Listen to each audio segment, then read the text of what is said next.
வணக்கம் நண்பர்களே, நான் உங்கள் விவசாயி வேல்முருகன். இன்றைக்கி நம்ம சோளக்காடு தண்ணி பாஞ்சிட்ருக்குறோம். இப்போ தான் எடுத்துவிட்டேன், பாஞ்சிட்ருக்குது. இது வந்து விதைச்சி இப்போ 10-15 நாள் ஆயிடுச்சு. கொஞ்சம் பழக்கமாக தான் இருக்குது. இந்த அளவுக்கு முளைச்சிருக்கு. தண்ணி அங்கேருந்து ஊற்றி இப்படியே வருது. ரொம்ப பழக்கமாக இருக்குது. கொஞ்சம் எல்லாம் நிறைய முளைக்கவே இல்லை.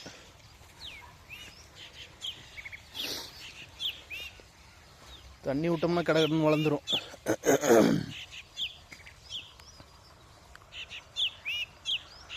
இது தென்னை இப்படி தெனைஞ்சடிக்கும் தண்ணி பாஞ்சிக்குது. இந்த கொஞ்சம் ஒன்று கொத்தார ஒன்றும் அது என்னடானா எல்லாம் செடி மயில் பிடிங்கி சாப்பிட்டு போயிடுச்சு. ஒன்று இடத்தையும் காணும், செடியும் காணும். சும்மா 1-2 முளைச்சிட்ருக்குது. நன்றி, வணக்கம் நண்பர்களே.